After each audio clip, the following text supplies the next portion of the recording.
Anyways, here's my function. F of x equals 3x cubed minus 13x squared plus 43x minus 13. Okay. And I want to go ahead and talk about, well, part A, I asked for the possible rational zeros. And I guess what I can tell you is that, remember, they're of the form P over Q. I need to have P divides 13 and Q divides 3. So the possible rational zeros, well, the only things that divide 3 are 1 and 3. The only things that divide 13 are 1 and 13. Those are prime numbers. That's a lot nicer than 36. So here are my possible rational zeros. Plus or minus, well, if I do 1 over 1, that would be 1. If I do 13 over 1, that'd be plus or minus 13. If I do plus or minus 1/3 is another possibility. And then plus or minus 13/3. Okay? So there's 8 possible rational zeros. Fine. It'd be really nice if one of these ends up being one of the zeros. Doesn't have to be. Could be it's going to cross the x-axis somewhere that's irrational, like square root of 3 or something like that. Then I'm out of luck. Okay, part B. I asked you, what does Cauchy's bound say? So what is our M? M is the max of, well, what am I going to look at? I guess I'm going to look at 13 over 3, 43 over 3, and 13 over 3. So which one do I want? The 43 over 3, right? So what does that equal? Well, I don't know. But remember, my bound goes from something up to m plus 1. So it'd be the opposite of m plus 1 up to m plus 1. So let's see. Let me write in 43 divided by 3 plus 1. It's giving me 15 1/3. Okay? So in our example, we're going to go from negative 15 1/3 to 15 1/3. I'll tell you what, Cauchy's bound didn't tell me very much here. It told me that real zeros have to be somewhere in here. But that's a pretty big range, a pretty big window. Okay. I told you I'd never heard of this one until I started teaching this class.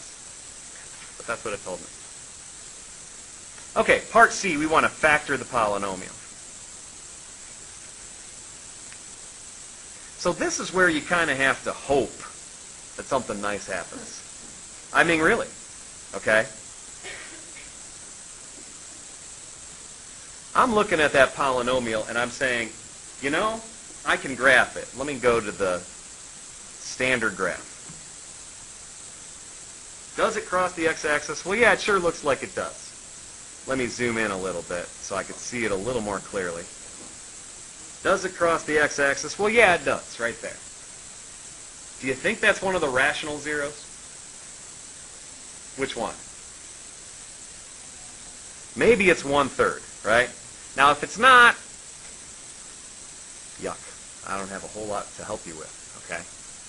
But since it is, okay, here, what I can do, of course, is I can do a couple things. I can hit second calculate, I can type in a value, and I can say, hey guys, do the synthetic substitution for me. Put in 1/3. What do you get? 0. That's nice, okay? By hand, how do I do it? If I want to test 1/3, what do I do? Put the 1/3 here and then do what? Do the synthetic division. And hopefully what happens is we get a remainder of 0. And that should be. The calculator just showed me that. I'll work it out. You guys probably did this already. Yep, I got a 0. Okay? All right. So again, the skill I'm trying to get you guys is once you do this, how do you write the polynomial? What do I write down? F of x equals, let's start off with x minus 1/3 times 3x squared minus 12x plus 39. Okay? Can I make it nicer? Take the 3 out, right? Take the 3 out of there, put it in there. X minus 1/3 times 3 times x squared minus 4x plus 13. And you guys will eventually probably skip that step and just jump right to f of x equals 3x minus 1 times x squared minus 4x plus 13. Okay. Can we factor any more? No, people are saying. How many of you tried to factor this polynomial? X squared minus 4x plus 13.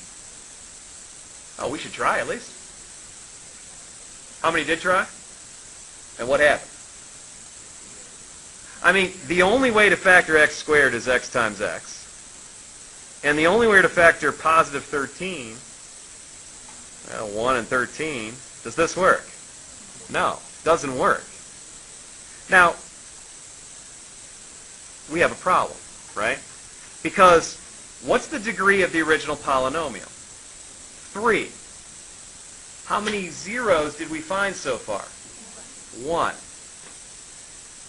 Does this 0 have multiplicity? Well, no, because it's not like you're going to see 3x minus 1 as another factor somewhere. The problem is that we have here a quadratic that doesn't factor. At least, we don't know how to yet. So I'm going to call this quadratic, how about I call it q of x? Because it was the quotient, and it's also the quadratic. All right? And so here's a new problem I have, and then I can complete this problem. I want to find the zeros of q of x. That's my new problem. So let me do that.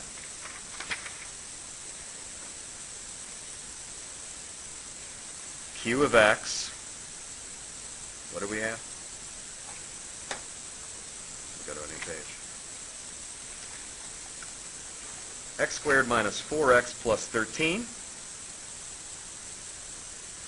If I'm saying I want to find zeros, what I'm really saying is solve the equation x squared minus 4x plus 13 equals 0.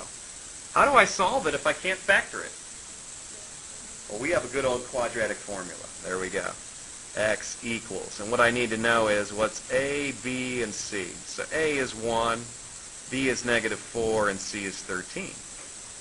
So X equals, let's see, negative B plus or minus the square root of b squared minus 4ac all over 2a. So I get x equals, this would be, well, what am I going to write where it says negative b? Positive 4, right? Because it was negative 4. 4 plus or minus the square root of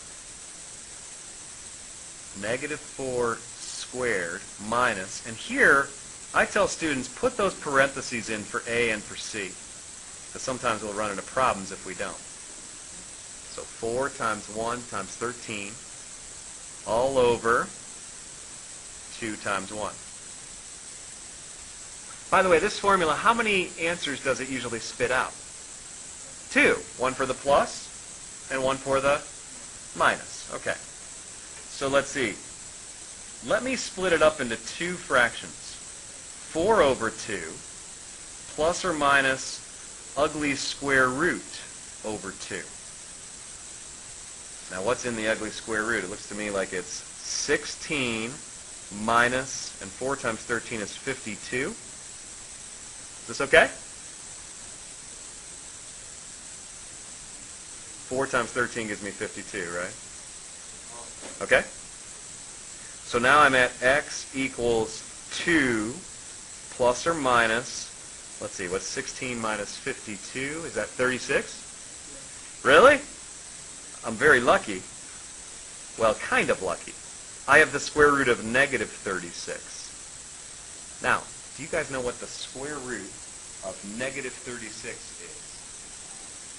How many have heard this before? 6i. All right? And so here's our first example where I actually do want to use an imaginary number. And the total answer here is called a complex number. Okay? So up to this point we've been saying, no, let's stay away from that. But I want the degree of the polynomial to be the same as the number of zeros. And so what I do is I say this is the same as 6i over 2. And so I get x equals 2 plus 3i, or, what's the other solution? 2 minus 3i. Okay? So, those are the zeros of q. 2 plus 3i and 2 minus 3i. Now, if I said I want to factor q of x, here's how you would do it. Q of x equals, and let's see if this makes sense to you. Remember the old x minus c? You guys remember that? You can still do that. X minus c. It's just that when c is a big complex number, I have to be careful with it. I'll put my 2 plus 3i here, and I'll put my 2 minus 3i here. Okay? And so q of x, what's it end up equaling? Well, let's see. Q of x equals, I guess this would be x minus 2. Well, you know what? I'm going to leave it like this.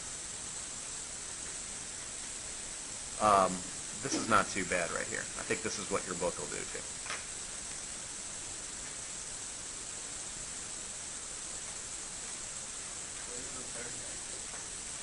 Yeah, that's a good question, right? Let's go back to the original problem. Let's remember that 2 plus 3i and 2 minus 3i are the zeros of this q part. Let's go back to the original problem. And so now I have a way of rewriting f of x, right? We can rewrite f of x as 3x minus 1 times, and then I'll need to write these two complex factors. So one of them is x minus, and in parentheses I'll have 2 plus 3i. And in the other one I'll have x minus, and in parentheses 2 minus 3i. This is it factored completely. 3 factors because it was degree 3.